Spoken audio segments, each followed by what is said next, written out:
We're going to take you to October 23rd, 2019. Yeah. What happened that day, Dave? That was a scary day. If you're a salesperson or you're an entrepreneur that's not making sales, you're unemployed. And you had this whiteboard, it's like janky, like $30 whiteboard, probably from the dollar store in your office. No, I was a Staples man. Oh, you were Staples man. Yeah. Oh, so you're Staples man. I actually kind of narrowed down the attitudes of mine to achieve that first million.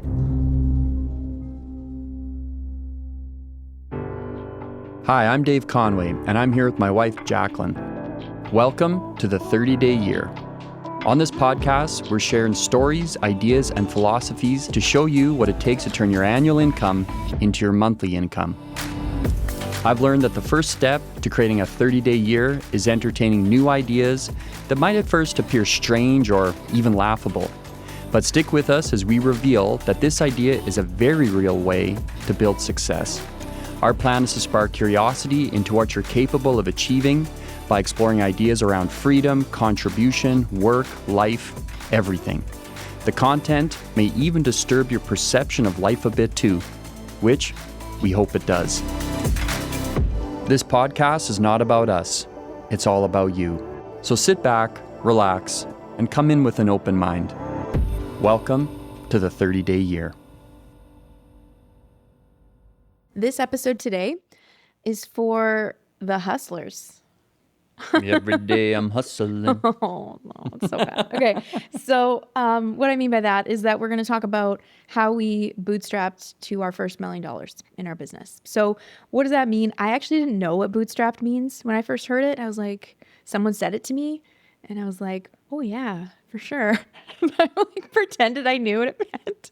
So in case you were like me and didn't know what it meant, it just means that you're building your business without any financial help. So you're making the money as you go, and then you're reinvesting it as you go. Like you're not relying on You funding. eat what you kill. That's right. You're not relying on any loans. You have no venture capital, like none of that stuff. It's like you earn the cash yourself, and then you learn how to scale with what you're earning. So we did that and continue to do that, I suppose, in our business. We've never used venture capital or loans or anything like that to grow our business.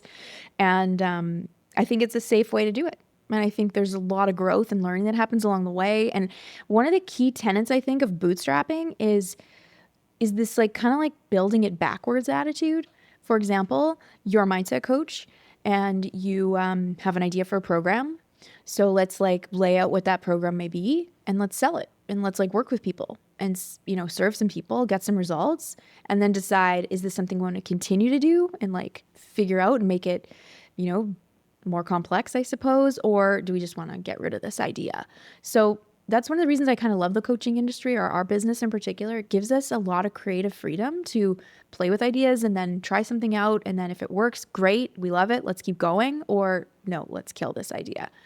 And I think it's actually one of the safest ways to grow, I guess, grow business in the modern It's world. how we've chosen to grow this business because I think that this business can be grown like that. Like, you can start to move the needle by, you know, getting out there, making some sales, earning some money, receiving the money, reinvesting the money, and just keep that cycle going.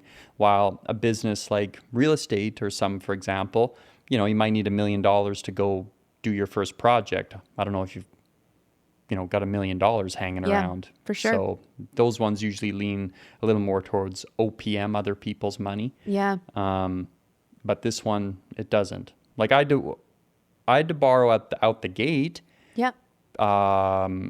Because I needed like, you know, $30,000 to start doing this career and to be trained by Bob Proctor. Right. So I borrowed that. You were completely pivoting though. Like you were like letting an old business go and starting something totally different. You needed to acquire so much knowledge and skills at that time too. Yeah. So I'd borrow some, get out there, hustle, earn some money, pay it back, borrow, hustle, pay it back, boom, boom. So it was all very quick. And this business lends to that too. So the coaching industry and the coaching business does lend to, because it's high ticket sales, it does lend to that sort of where you go out there. I guess a real estate agent would be the same. You can go out there, you can make a sale, earn some money, you know, you can move, money can move faster. Right. Yes, for sure. And so when I think of like the history, it's like you've been a coach for about 8 years now, right? Yeah. So for 8.5. Yeah, 8.5. So the first 3 years, it took 31 months to achieve the 30-day year. Yeah. And I feel like, and you can jump in at any time, but I feel like that first 3 years was really on getting experience, like working with people, learning how to sell, like learning how to speak, learning how to coach, like all these things, all these skills you were developing, but you were doing it while like earning money, like you were able to still like work with people and serve people. And then when we teamed up, which is about 5 years ago, that's kind of where we're going to start today, like where we're going to like talk about what we really focused on. So just so people realize, it took 31 months to achieve this 30-day year, right? Yeah, to go from a carpenter earning $5,000 a month to a coach earning $100 a month. Yeah. 31 months. And in that time, you went from working kind of solo as a solo entrepreneur. You, had an assistant for a while. Then you actually went and worked for Bob Proctor. And then you decided, no, I'm going to be like my own man. I'm going to start my own thing again and like launch my own programs. So we're going to kind of start at that point in time. Okay. When you we're going to take you to October 23rd, 2019. Yeah. What happened that day, Dave? That was a scary day. Yeah, I remember this day. I was terrified. Up to that point, I had been working directly with Bob Proctor on his sales team. And I was pondering a question in my own head of, is there a decision in the future that's inevitable, like it's coming down the pipe? Can it be made now? And that decision was, eventually I'm going to have to step out and start to, express my perception of a lot of the ideas that we communicate to people. So I ended up leaving PGI, or Bob Proctor's team. And I was terrified. I was really, really scared. And I did something where I was like, hey, well, if I'm so afraid, I got to make it simple. And at that time, I had experienced in my own life, but also I'd observed in other people's, that their biggest barrier to actually starting to move the needle on their business, and at that time I was around a lot of coaches at the time, was their ability to sell. Mm-hmm. And I asked myself the question, what is one thing I see people suffering from? What is one thing I see salespeople suffering from? If they just knew how to do it, man, their life would change. And it was simple. It was learning how to sell. So I launched a mentorship called One Sale a Day Club. At that time, I'd been making over one sale every single day, one high ticket sale every single day. And I thought, you know what, this changed my life dramatically. Yeah. I earned $1.4 million as I started to just implement that one single idea from that point within the next few months. And that's what I did. I was like, okay, I'm going to help people create a sales consciousness. And I just went out there and just started to try and make a sale every single day. Right. And then that's what really started kickstarting the business. Because it was really focusing on one offer. Like you had one program, right? One idea, one offer, one idea. Yeah. I don't think I'm the only person saying that in the world. I think it's a pretty common thing. Yeah. But, to actually do it's a very different thing. Yes. It requires a lot of discipline. Yeah, like, big time. We all have all these crazy ideas of things we want to do all the time. It's all fear related. If a person doesn't pick one thing, it's because they think that they're missing out on something else. And there's nothing more terrifying than picking a niche or picking an offer, right? Yeah, 100%. And I also vividly remember, like, this is when we lived in Evergreen, our old house, and you had this whiteboard, it's like janky, like $30 whiteboard, probably from the dollar store in your office. No, I was a Staples man. Oh, you were Staples man. Yeah. Oh, so you're a Staples man. But you had this title. I was an office supplies man by then. Yeah. Okay. So you had this whiteboard and it just said Road to 100 at the top. Yeah, Road to 100 had a couple stars on it on the sides. I remember that. So I wrote Road to 100 because at that time the offer was $10,000. Yes. For this coaching. So you needed 100 people. I needed 100 people. I wanted to make $1 million. Yeah. And so I wrote Road to 100, put 2 little stars on the side, and then I wrote all the numbers, like 1 through 20, 20, 21 to 40, and I made 5 rows there. And every time I'd make a sale, I would go up and I'd put the name on the board. And however, in my mind, I create a clear mental picture of that board being full. So every time like I would see it, sure, my human physical eye would see an empty board, but my mind's eye would see You a saw full the thing. names. Yeah. So then when I would make a sale, I would go up and I'd write the name on the board. So let's say I enrolled you into the mentorship. Yep. I'd go up there and I'd write, Jack Conway. And it was more like a formality. I was like, oh, well, her name's always been there. I'm just kind of making my eyes see it. Yeah. But I like the simplicity of that. It's so simple. One $10,000 offer and focusing on serving 100 people within 1 year. It's like such an easy, simple business plan. And for those that do sell high ticket, have a $10,000 offer, like I would just challenge them to give that a go. Like what would happen if that's all you did, right? And utilize the 30-day year philosophy and the visualization techniques we've talked about in other episodes, and just keep it super, super simple. And I know from like a marketing point of view, we were working together. I was still doing contract work, I think, too, potentially, or I think it was full on. That first year I did become full on with the business. Full on it was like January 2020. Within like 3 months of that, yeah. Yeah, like right away. And one thing I know we had decided on is that, well, we need like a lead source, so we need to get in front of people. So we're going to do one workshop a month. Yeah. That was like the thing. And we'd actually booked a venue every month for an entire year. And then COVID happened, unfortunately, and then kind of put a pin in that. But we didn't deviate from doing the event every year. No, we didn't. We went to digital. So, I'll... But we still did the monthly event. Like, I'm very proud, and I'm actually quite proud of that in our makeup, like you and I, that, when there's a problem, we don't just quit. If there's a result, we don't just stop. We pivot. So if we're doing an event a month and we're not allowed to do it physically, then we have no other choice but to learn how to do it digitally. And we did have to learn how to do that digitally. Oh, big time. Like my background was like in-person events, live events. Like I had never done a digital event. That was quite intimidating to me, actually. And I knew bits and pieces about digital marketing, but that was also new to me. Like I had to acquire a lot of knowledge and understanding of how those things worked.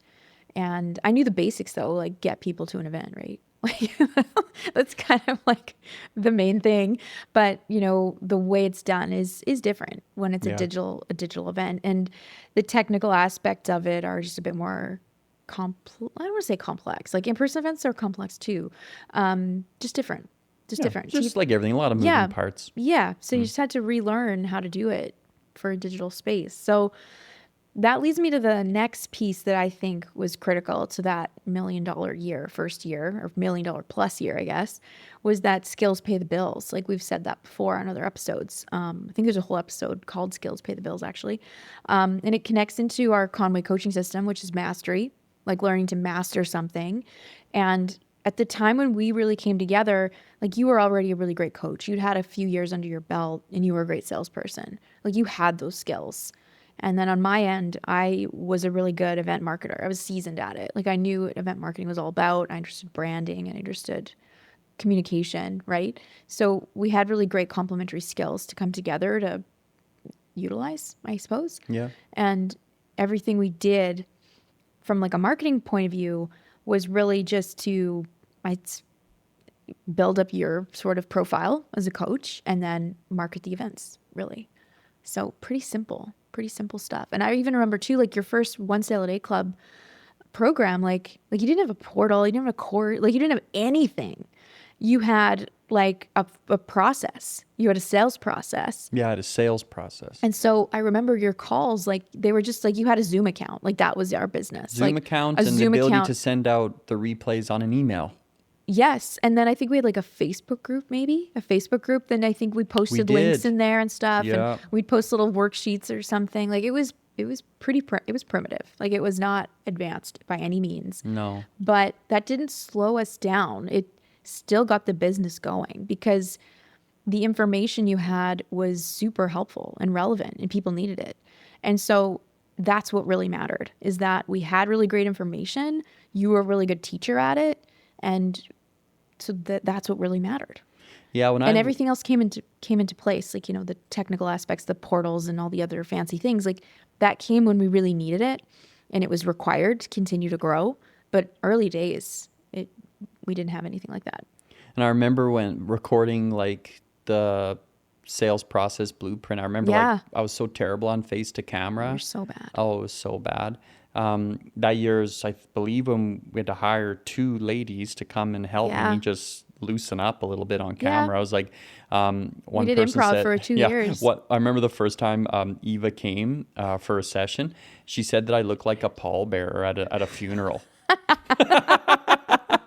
She also said you looked impish. She said some really funny things. Eva was I still have great. the impishness. Oh, for sure. That's still there. I think more of that needs to come out. Less of the pallbearer, more of the impishness. Anyway, That's what we've been working on. And anyway, so I remember recording the first program for sales, and it took forever.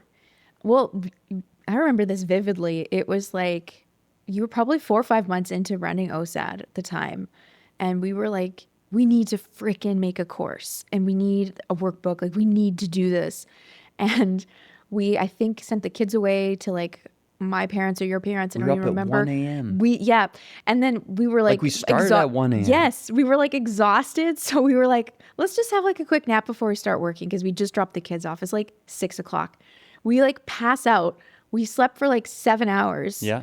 We woke up at 1 or 2 in the morning and we're like, I feel pretty good. Like, should we just do this? We're like, okay. So we like literally worked starting at like, I think it might have been 1 in the morning. Sitting on the couches in our living room. And then we started writing all the content. We built all the slides. And then I think you recorded it maybe the next day or within the week. So we literally just like sat down, focused, pumped it out. I hired my first person, which I was terrified to do. So scared to hire my first like virtual assistant, a full-time virtual assistant. I was so scared. I was like, oh my gosh, Dave, it's going to be like $2,000 a month. Like, that's terrifying. And he was like, oh my God, just hire the person. Like, whatever. Like, we need this. We need the help. Like, what else are we going to do? Like, just don't be stupid. So I hired her, and then she came on. That was like the first big thing she did. It was like she took all that content we'd made and then put it into the portal and then got it going. Yeah, it was a game changer. It was. And so there's something about like just taking that time just to sit down and like pump it out, right? Like, what's the main things in the business? Like the service, right? The service of the people and the sales, like making sure there's still sales coming in. And then all of that like kind of technicality stuff, like you just got to batch that stuff. You know? Yeah, I always say that, if you're an entrepreneur, you're a full-time salesperson and then you build your business part-time. Yeah, it's a good way to put it. If you're a salesperson or you're an entrepreneur that's not making sales, you're unemployed. That's right. And like never, ever invest in like tech or anything like that until you need it. Just don't bother. Like keep it as lean and simple as you can. Like I think I used to see back then, and I'm not sure if it's still going on now, but you got your ClickFunnels and you got these people when online courses were becoming a thing. Yeah, that was really taken off back then. Yeah, back in 2017. Mm-hmm. And, I used to just think it's an absolute crime, someone going off and, spending an entire year building out a program. And it's like these people were in debt. They weren't making any money. Their confidence was garbage. Yeah. I can't even begin to tell you how many mindset coaches or money coaches I've met. Mindset coaches with no confidence and money coaches with no money. That's terrible.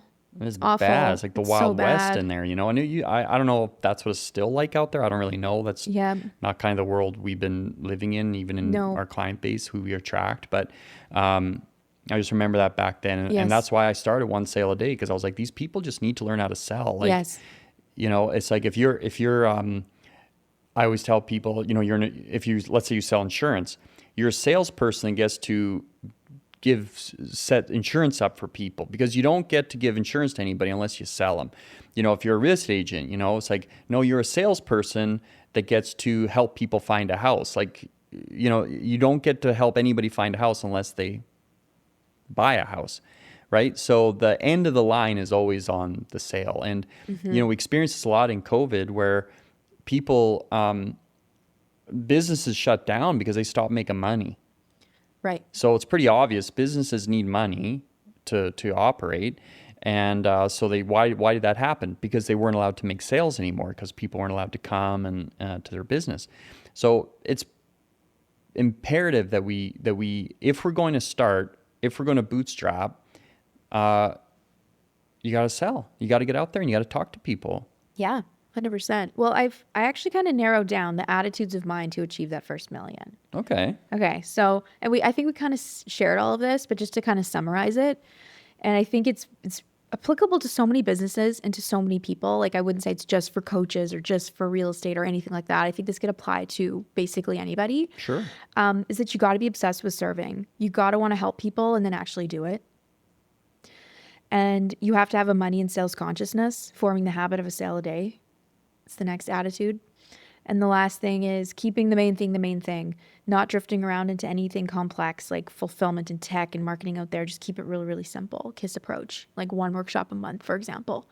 So I think that's the key to the $1 million. I really do. Yeah, it helped us cross the line. $1.4 million just from one idea, trying to sell that idea to sell it once a day. Yeah. And put up 100, road to 100 and just fill that board. And that's all that mattered at that time. Mm-hmm. And I mean, there's other deeper things about, the offering and your ability to deliver that offering and things like that. And you'd been acquiring all the knowledge and skill set to do that for the years prior. And you were just primed for it. And I think most professionals, if not all professionals that have been in their industry for a while, have some type of process or some type of offering or something in them that others need. That's worth at least 10 grand. Do you know what I mean? And so it's you had this sales process that people needed that solved a huge need in the market. And that's another connection point as well. And yeah, I think everyone has something in them like that. There's some type of process in you that that you understand that you can give to others that would transform their life. And if you can figure that out, it'll fall into place. Adios. So I guess it's simple, but it's not easy, right? What we just described sounds very simple. It's it makes logical sense. But when you're in it, there's a bit of feeling in the dark, trying to figure out your place in this and how to make a go of it. And mastering sales, my God, mastering sales is not easy. No. It's definitely a skill to be developed, and it's not going to happen overnight. It takes a lot of practice. Yeah. I think at that time I had thousands. I've done, over a couple thousand sales calls, well over 2,000-3,000 coaching calls, probably around that time. So yeah, a lot of experience. Yep. And as I think back, what do I think someone needs in the early days? Because it is scary, whenever you begin to do something that you're not accustomed to doing, you can have fear and anxiety, or pretty exposed to those. Yeah. I think what always got me through was, number one, I do love people. I like to serve people. I like to help people. I do. So that's number one. And then number two, to fall in love with the idea of improving yourself so you can help people even better than you did yesterday. So it's fall in love with the idea of serving people with your product offer, whatever it is, with your business. And then the second is fall in love with improving yourself and your business so that you can help, serve people. Totally. So I actually think we have the perfect kind of closer to this episode, which is we have something called the Money Momentum Challenge. So for those that are listening that are in business, that are in sales, that are just wanting to get some momentum going, you want to get to that first million, your next million, whatever it is, I think this challenge is so well put together. You put it together. It's over 21 days and it's totally free. And you get a great workbook and you get prompts and reminders from us for the next 21 days to stick to the plan, to just generate some momentum when it comes to money. Yep. And the results are incredible from it. So we'll link it below this episode. So if you want to partake in that, we recommend it. And LFG. LFG, baby. Let's fucking go. Yeah.